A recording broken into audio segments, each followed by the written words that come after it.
নমস্কার, SSR media present বলো Kolkata TV পরিবার শারদ যোদ্ধা সম্মান এবং দেবজিৎ স্যার আবার শারদ সম্মান।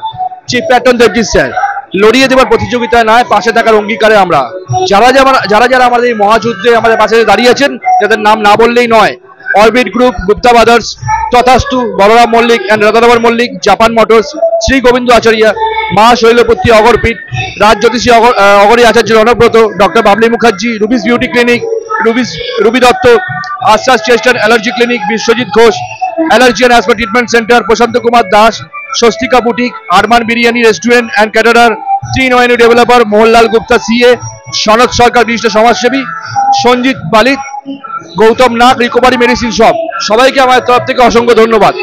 আমরা আমাদের বলো কলকাতা টিভি পরিবার শারদ যোদ্ধা সম্মান এবং দেবজিৎ স্যার আমার শারদ সম্মানের পরিক্রমায় আমাদের খুব প্রাণের পুজো, কাছের পুজো, আমরা ঠাকুরপুকুর স্টেট ব্যাংক পাস সার্বজনীনকে তুলে ধরেছিলাম খবরের মাধ্যমে।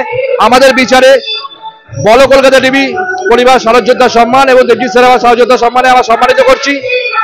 স্যার নিজের হাতে আমরা প্রথমে সার্টিফিকেট তুলে দেবো, শারদ যোদ্ধা সম্মান এবং দেবজিৎ স্যার আবার সার্টিফিকেট তুলে দিলাম এসি পার্ক সার্বজনীনকে, এবছরেরও গর্বিত বিজয়ী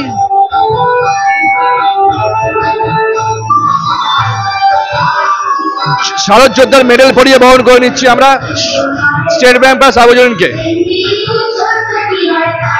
এবং এরপর আমরা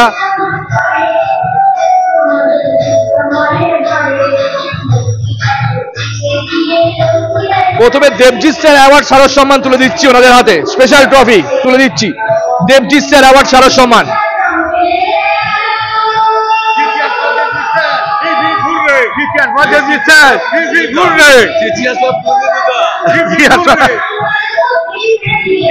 এরপর আমাদের জোড়া ট্রফি, আমাদের বলো কলকাতা টিভি পরিবারের তরফ থেকে শারদ যোদ্ধা সম্মানের আরেকটি ট্রফি, জোড়া স্পেশাল ট্রফি তুলে দিচ্ছি ওনাদেরকে, জোড়া ধামাকা।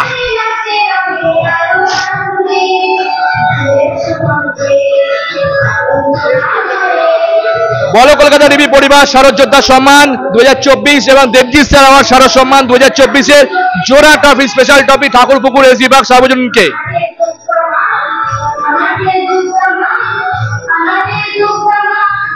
রিকভারি মেডিসিন শপের তরফ থেকে দুটো ডিসকাউন্ট ভাউচার মেডিসিনের ওপরে, আশ্বাস চেস্ট অ্যান্ড অ্যালার্জি ক্লিনিকের তরফ থেকে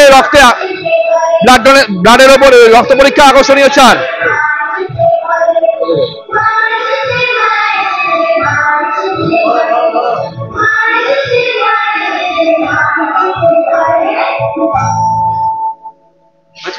যিনি সবসময় মাথার উপর থাকেন শ্রী গোবিন্দ আচার্য মহাশয়, ওনার তরফ থেকে একটি গিফট ব্যাগ। এবং সব সময় যেটা আমরা করে থাকি, শেষে আমরা কোভিড থেকে শুরু করেছি শারদ যোদ্ধা সম্মান, দেবজিৎ স্যারের হাত দিয়ে একটি নতুন শাড়ি, মায়ের পুজোয় মায়ের দান, একজন অসহায় মাকে পুজোর নতুন শাড়ি আমরা দিলাম আপনাদের হাত দিয়ে।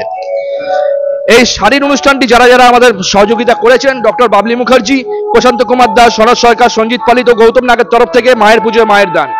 এবার নিচে রেখে দিন। আমরা এবার দেবজিৎ স্যারের থেকে শুনে নেব দেবজিৎ স্যার কি বলছে। আমরা এখন ঠাকুরপুকুর স্টেট ব্যাংক পার্কে এসে উপস্থিত হয়েছি। আমার প্রাণের শিল্পী, মনের শিল্পী শ্রদ্ধেয় পূর্ণেন্দুদা এটা করেছেন, অসাধারণ কাজ করেছেন। গোটা কলকাতাতে আমি ঘুরেছি এবং আপনারাও দেখবেন পুরো সম্পূর্ণ একটা আলাদা কাজ, যেখানে এসে আমরা প্রত্যেককে, আমরা গার্জিয়ানরা এবং যদি বাচ্চাদের নিয়ে আসি, আমরা আমাদের সেই শৈশবটা ফিরে পাই।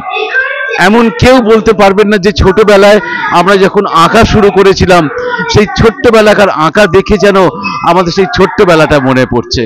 এবং এখানে যদি একজন বাবা মা তার সন্ততিকে নিয়ে আসেন, সবাই যেন তখন বয়সগুলো কমে যাবে এবং সবাই যেন আমরা শিশু হয়ে যাব। আমি পূর্ণেন্দুদা অনেক সিনিয়র একজন আর্টিস্ট, খুব শ্রদ্ধার জায়গায় আমি ওনাকে রাখি। এবং সত্যি কথা, আজকের এই আপনার পূর্ণেন্দুদার অসামান্য কাজ আমাদের সবাইকে যেন, বাচ্চা বয়স্ক সবাইকে এক সূত্রে গেঁথে দিয়েছেন। আপনারা সবাই খুব খুব ভালো থাকুন। আমার অজস্র ভক্তি ভালোবাসা পূর্ণেন্দ্রদার চরণে এবং এসবি পার্কের সবাইয়ের চরণে, এবং যারা দর্শনার্থী আপনারাই শেষ কথা, আপনাদের চরণ ধুলি যদি না পড়ে আমাদের মণ্ডপ সজ্জা পরিপূর্ণ হয়ে উঠবে না। আপনারা আসুন, স্টেট ব্যাংক পার্কে একটা অসাধারণ অনবদ্য অন্যরকম কাজ হয়েছে। আমি গোটা কলকাতা ঘুরে এসেছি এবং সবাইকে বলেছি, সমস্ত ক্লাবকে, যে একবার স্টেট ব্যাংক পার্কে ঘুরে আসবেন। সবাই বলছেন হ্যাঁ স্যার আমরা যাব। একটা অসাধারণ কাজ পূর্ণেন্দুদা আমাদের দিয়েছেন, যেখানে বয়স্ক এবং শিশু সবাই শিশুরা মন হয়ে যায়। ঠাকুরমা স্বামীজির চরণে এবং মা দুর্গার চরণে আমার সেই প্রার্থনা, সত্যি আমাদের প্রত্যেকের মন যেন আবার সেই শিশু সুলভ হয়ে যাক, তাহলে কিন্তু আমরা একটা সুস্থ সমাজ আবার ফিরে পাবো। নমস্কার, ধন্যবাদ, খুব খুব ভালো থাকবেন। অসংখ্য ধন্যবাদ স্যারকে। এবার আমি অজয়দাকে বলছি কিছু বলার জন্য। প্রথমেই বলবো যে নতুন করে কিছু বলার নেই, এই পুরস্কারের, এবছরের এই পুরস্কারের ব্যাপারে বলো। পুরস্কার ব্যাপারে বলতে গেলে সবথেকে আগে যেটা বলতে হয় যে পুরস্কার যারা দিচ্ছেন, মানে আপনাদের এনার্জিকে আগে আমি কুর্নিশ করি। এই যে আমি দিনের পর দিন দেখে যাচ্ছি আপনারা কবে থেকে অক্লান্ত পরিশ্রম করে খেটে এই রাত্রি 3:30-র সময় 4টের সময় আপনারা পুরস্কার দিয়ে যাচ্ছেন, এই জন্য আপনাদের হ্যাটস অফ।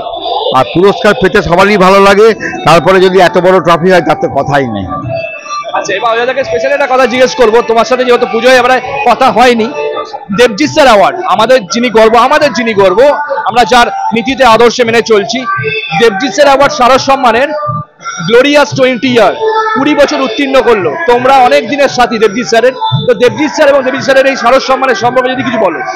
সব থেকে আগে বলি, আমরা পুজো করছি, মানে একটু লার্জ স্কেলে পুজো করছি 2007-8 সাল থেকে। তা আমরা দেবজিৎ স্যারকে না অনেক খুঁজেছি, কোনোদিন পাইনি, কোনোদিন কোথায় অ্যাপ্লাই করব কি করব কিছুতেই কিছু খুঁজে পাইনি। মধ্যে খবর পেয়েছিলাম রাজবাড়িতে কোথাও, সেটাও পাইনি। হঠাৎ 2016 সালে আমাদের কাজে হঠাৎ একদিন দেখি দাঁড়িয়ে দাঁড়িয়ে আমাদের মণ্ডপটা দেখছেন, তখন আমাকে তখনকার শিল্পীর ভাই বলল, ওটা কে জানেন? ওটা দেবজিৎ স্যার। সেই আমার দেবজিৎ স্যারের সঙ্গে পরিচয়, আজকে 8 বছর হয়ে গেল।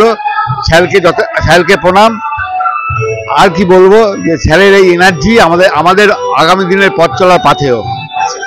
আর আমাদের বলো কলকাতা টিভির একজন অ্যাক্টিভ পাঠক দর্শক অজয়দা, আমরা আগেও বলেছি, এবং আমাদের সাথী বলতে গেলে। বলো কলকাতা টিভিকেও তুমি শুরু থেকে দেখছো প্রায় 5-6 বছর ধরে। বলো কলকাতা টিভি কেমন লাগে সংক্ষেপ? সব থেকে বড় কথা, এই যে বললাম এনার্জি লেভেল হাই, মানে শ্রমিকের এনার্জি লেভেল বলা যায় না। আমাদের যদি এনার্জিটা পেতাম তাহলে আমরা মানে আরো ভালো পুজো করতে পারতাম। আর বড় কলকাতার একদম মানে এই সব কিছুতেই আমি থাকার চেষ্টা করি শুধু ওর এনার্জির জন্যে। অসংখ্য ধন্যবাদ। আমরা দেখালাম বলো কলকাতা টিভি ফেসবুক পেজ এবং ইউটিউব চ্যানেল। তোমাকে বলার কিছু নেই আলাদা করে, সবাইকে বলবো এসবি পার্ক সার্বজনীনদের পুজো মণ্ডপ, পুজো প্রতিমা কভারেজের মাধ্যমে এবং অ্যাওয়ার্ড কভারেজের মাধ্যমে দেখতে গেলে অবশ্যই বলো কলকাতা টিভির ফেসবুক পেজ এবং ইউটিউব চ্যানেল সাবস্ক্রাইব এবং ফলো করুন।